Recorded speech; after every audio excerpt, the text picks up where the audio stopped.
चर्चा है प्रधानमंत्री के हाल ही में दिए संसद में भाषण की, जिसमें उन्होंने कोविड जैसी सिचुएशंस के बारे में देश को चेताया है। सदन के अंदर दोनों सदनों में, लोकसभा और राज्यसभा में प्रधानमंत्री का सदन में भाषण हुआ। वो एक तरह का राष्ट्र के नाम संबोधन अधिक था, क्योंकि वो देश को संबोधित ही कर रहे थे सदन के मार्फत। सदन को बताना, देश को बताना था कि सिचुएशंस कैसी हैं। तो आज के सेशन में हम चर्चा करने जा रहे हैं, प्रधानमंत्री ने जो भाषण में कोविड जैसी सिचुएशन का जिक्र किया है, वो ईरान इजराइल युद्ध से कैसी बनती दिख रही हैं।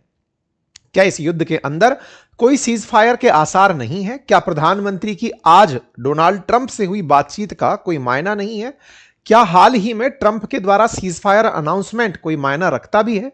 या फिर आने वाले समय में स्टेट ऑफ हॉर्मुज एक लंबे युद्ध के मैदान में, वैसे ही जैसे ईरान इराक वॉर 8 साल चला, या फिर अफगानिस्तान वॉर लगभग 20 साल चला, वैसी सिचुएशन की तरफ बढ़ रहा है? अगर ऐसा होता है तो स्टेट ऑफ हॉर्मुज से उत्पन्न हुआ संकट भारत के लिए कितना भीषण हो सकता है और दुनिया के ऊपर इसके क्या असर पड़ रहे हैं, आज उसका व्यापक विश्लेषण हम अपने सेशन में करने जा रहे हैं। प्रधानमंत्री के भाषण को भी सुनाएंगे, बताएंगे, साथ ही साथ इससे जो उन्होंने मुद्दे जरूरी छुए हैं उन सबका विश्लेषण करेंगे। लेकिन उससे पहले एक जरूरी अनाउंसमेंट कर देते हैं। अनाउंसमेंट यह है कि एसएससी का हाल ही में रिवाइज्ड एग्जाम कैलेंडर आ गया है 2026-27 के एग्जाम के लिए। तमाम कॉम्पिटिटिव एग्जाम्स जितने भी हैं उन सब के लिए कैलेंडर जारी किया गया है। डेट ऑफ एडवर्टाइजमेंट्स के साथ साथ, क्लोजिंग डेट्स के साथ साथ मंथ ऑफ एग्जाम का भी इसमें टेंटेटिव टाइम दे दिया गया है। एसएससी एग्जामिनेशन के अंदर तमाम प्रकार के पदों के लिए यहां पर जानकारी दी गई है। ऐसे में इन एग्जाम्स को ध्यान में रख करके मैंने एक बहुत अच्छी किताब तैयार करवाई है, जो एसएससी के लिए वन स्टॉप सॉल्यूशन सिद्ध होगी।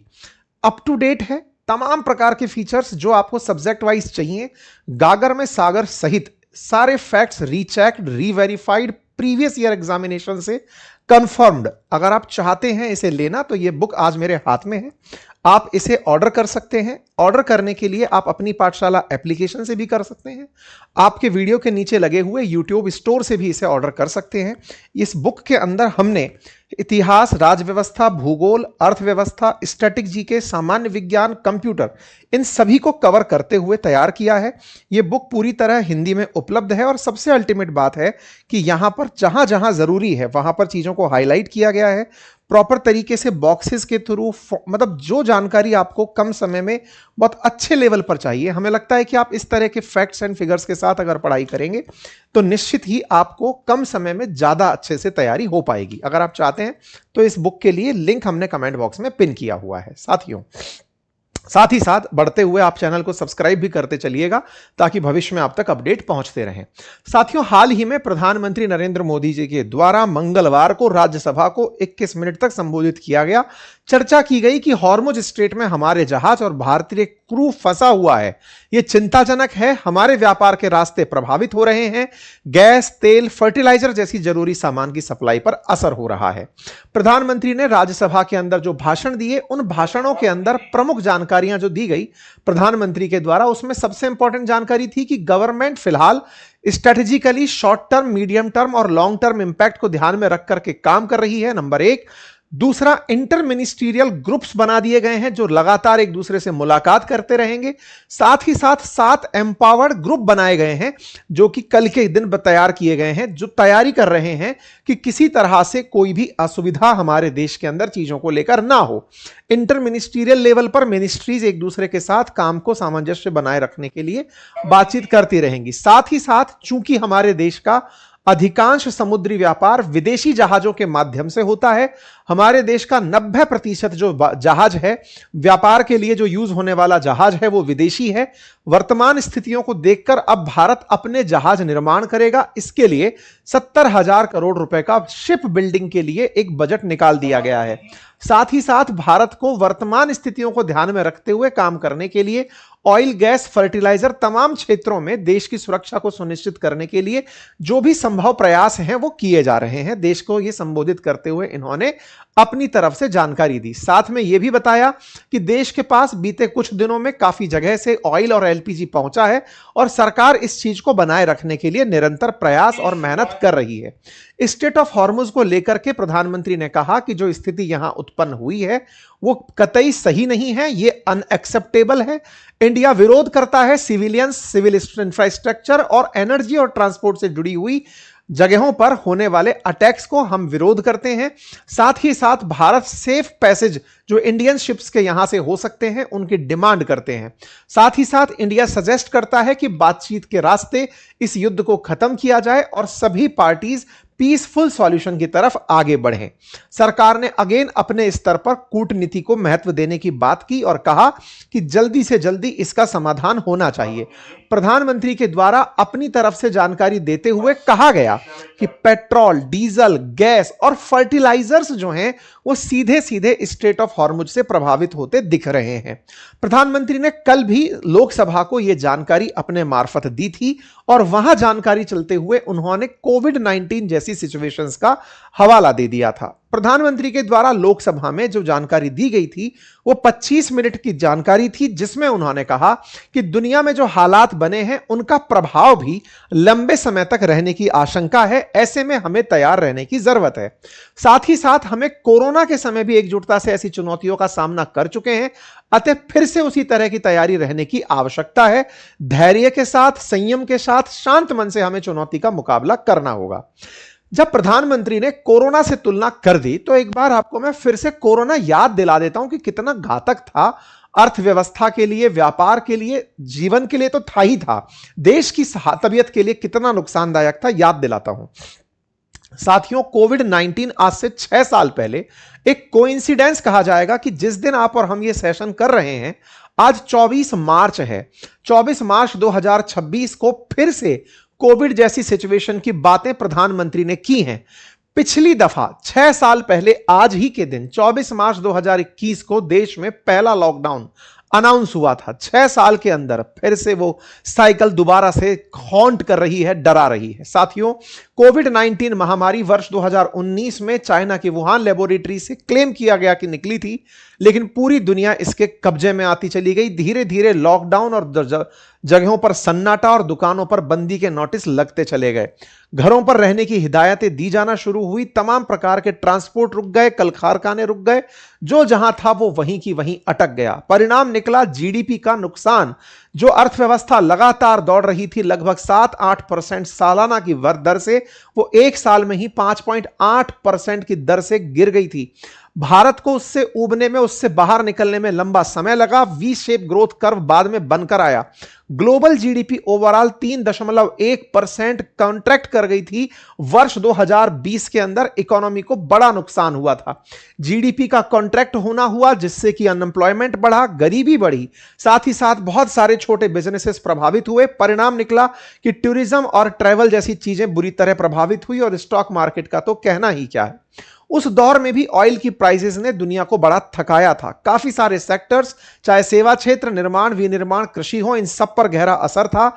बेरोजगारी का आलम चढ़कर था, नौकरियों को बड़ा नुकसान हुआ था और तरीके से अगर देखा जाए तो डिमांड भी कहीं ना कहीं उसके अंदर कॉम्प्रोमाइज हो गई थी।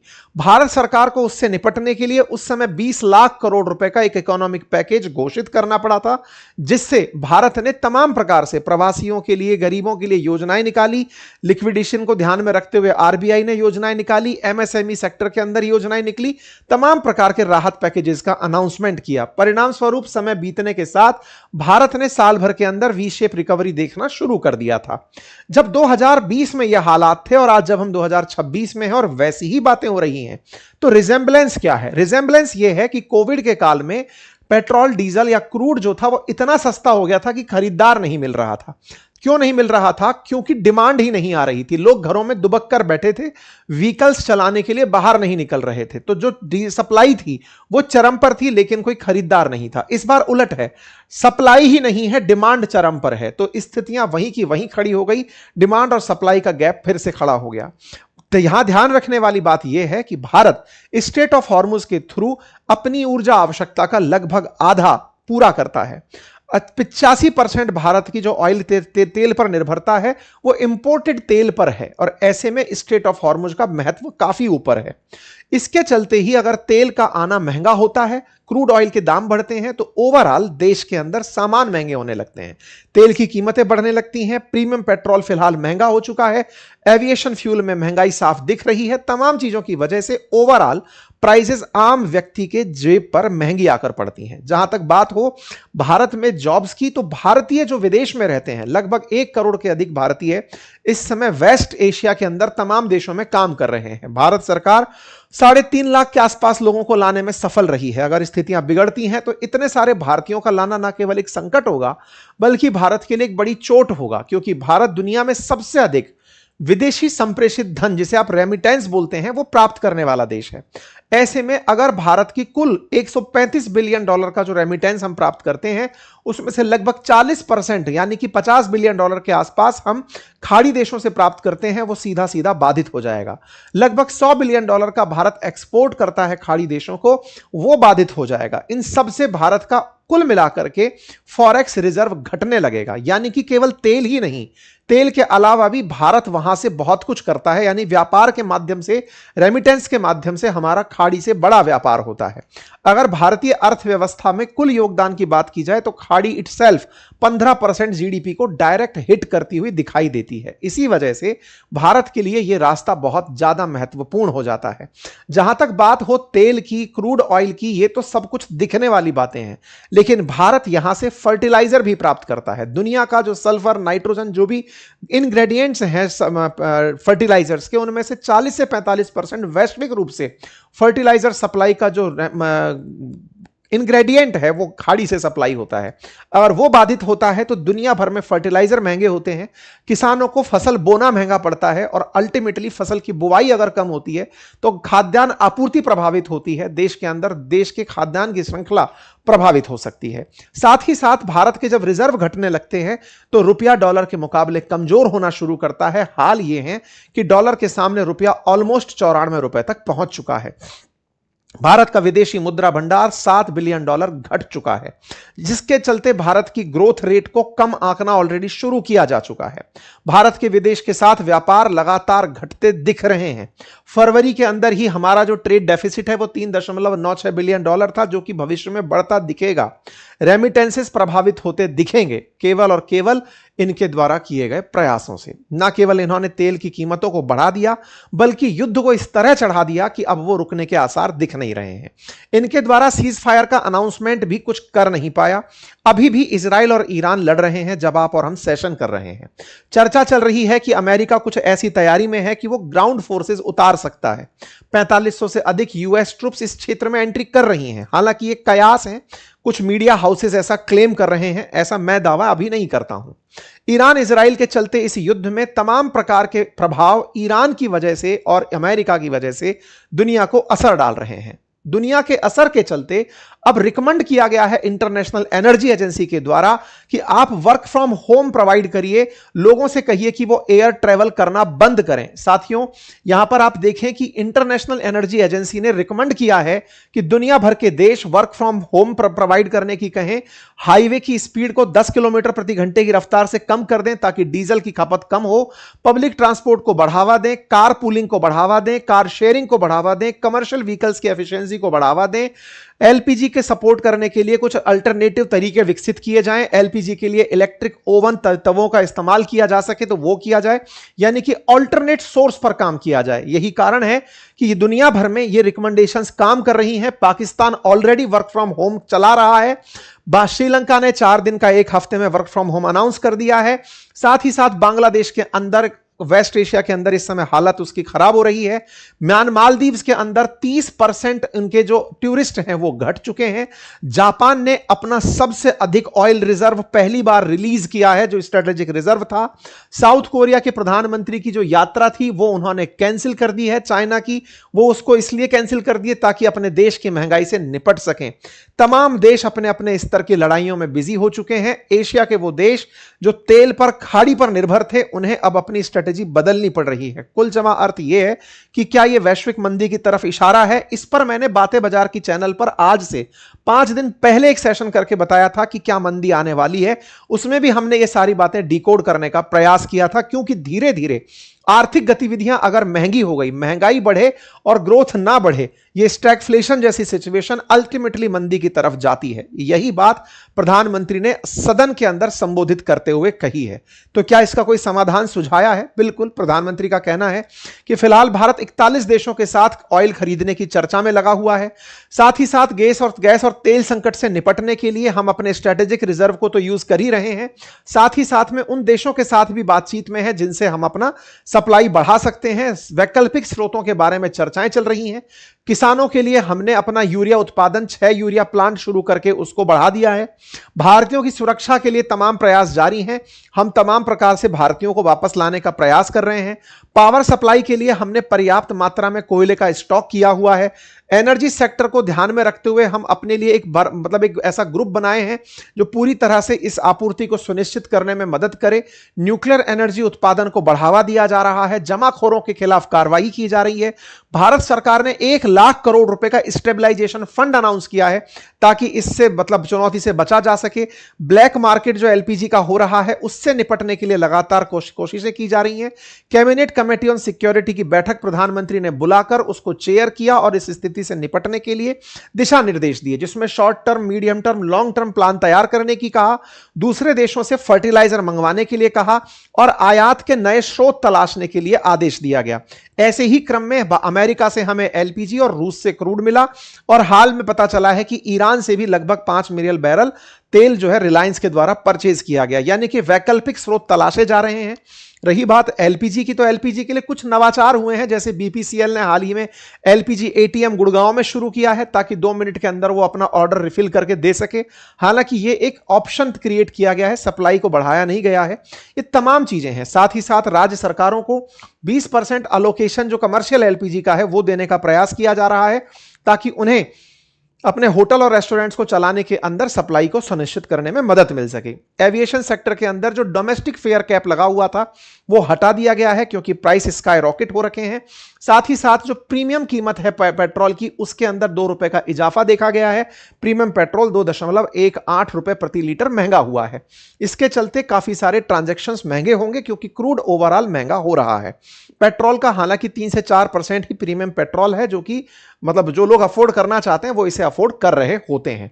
इस बात से अब इस जो सरकारी प्रयास है इस पर विपक्ष का क्या कहना है? विपक्ष देश के बने हुए हालात के लिए भारत की विदेश नीति के ऊपर सवाल उठा रहा है। कांग्रेस की तरफ से प्रधानमंत्री के प्रयासों को पूरी तरह से कोसा गया और उनका कहना था कि प्रधानमंत्री ने खमने की हत्या पर चुप रहे। भारत के प्रधानमंत्री लंबे समय तक कोई स्टैंड नहीं लिए। भारत के प्रधानमंत्री पर उन्होंने तमाम प्रकार के ये आरोप लगाए कि आप लोगों ने बिल्कुल साहिब बीवी गुलाम के अंदर गुलाम की भूमिका निभाई। प्रधानमंत्री ने साहिब ट्रंप बने रहे, बीवी नेतन्याहू बनी रही और भारत के हालात बिगड़ते रहे। ऐसा कहते हुए कांग्रेस ने भारत को 23 दिन बाद बोलने की इजाजत भी प्रधानमंत्री को तब मिली जब उन लोगों ने, यानी कि ट्रंप ने और नेतन्याहू ने कह दिया होगा। ऐसा कांग्रेस का आरोप है। हालांकि भारत सरकार के द्वारा कल के दिन सर्वदलीय बैठक बुलाई गई है। सर्वदलीय बैठक के लिए कांग्रेस की तरफ से राहुल गांधी जी प्रेजेंट नहीं होंगे, वो अनाउंस कर चुके हैं। उनके प्रायर अरेंजमेंट्स हैं, एंगेजमेंट्स हैं, तो वो उसके लिए केरला जा रहे हैं। ये वो स्थिति है कि देश के अंदर निपटने के लिए जहां सभी पार्टियों को आपसी सामंजस्य की आवश्यकता है, देश किसी एक पार्टी का नहीं है। ऐसे में अगर सब दल मिलजुल कर एक देश भाव के साथ काम करते हुए दिखते हैं तो राष्ट्र के अंदर अव्यवस्था की स्थिति उत्पन्न नहीं होगी। लेकिन इनका, राहुल गांधी जी की व्यस्तताएं कुछ अधिक हैं, ऐसे में उन्होंने इसको बाईपास करने का प्लान किया है। खैर जो भी है, प्रधानमंत्री के साथ साथ फिलहाल कोरोना का जो रिलेवेंस है वो आप और हम में एक समझ विकसित जरूर करता है कि तमाम दावों के बीच में आप किसी भी प्रकार की फेक न्यूज का शिकार ना बने, किसी भी प्रकार से कुछ भी ऐसा देश के लिए ना होने दे जो भगदड़ का कारण बने। समझदारी से चलें तो अल्टीमेटली हम इस परिस्थिति से निपट पाएंगे। दुनिया का इकलौता देश भारत नहीं है जो इस स्थिति से पीड़ित हो रहा है। दुनिया की टॉप इकोनॉमीज में साउथ कोरिया, जापान जैसे देश भी इस पूरी स्थिति से निपटते समय चैलेंज फील कर रहे हैं। वर्ल्ड ऑर्डर में एक बड़ा चैलेंज आया हुआ है। आप सबसे रिक्वेस्ट है कि आप पूरी तरह से जो सरकारी इंस्ट्रक्शंस हों उन्हें पूरी तरह, जब आपको फेयर नोट पर वो प्राप्त हो, उन्हें फॉलो करते चलें, देश में शांति व्यवस्था बनाए रखें। फिलहाल के लिए इतना ही। और हाँ, इंपॉर्टेंट अनाउंसमेंट्स में एग्जाम का अनाउंसमेंट जो मैंने एसएससी का आपको बताया, अगर आप उसकी बुक लेना चाहते हैं तो अप टू डेट एकदम एग्जाम से रिलेटेड बुक मैंने आपके लिए तैयार की है। आप इसे ऑर्डर कर सकते हैं हमारे एप्लीकेशन से और यूट्यूब लिंक से जो कमेंट बॉक्स में पिन है। बहुत बहुत धन्यवाद।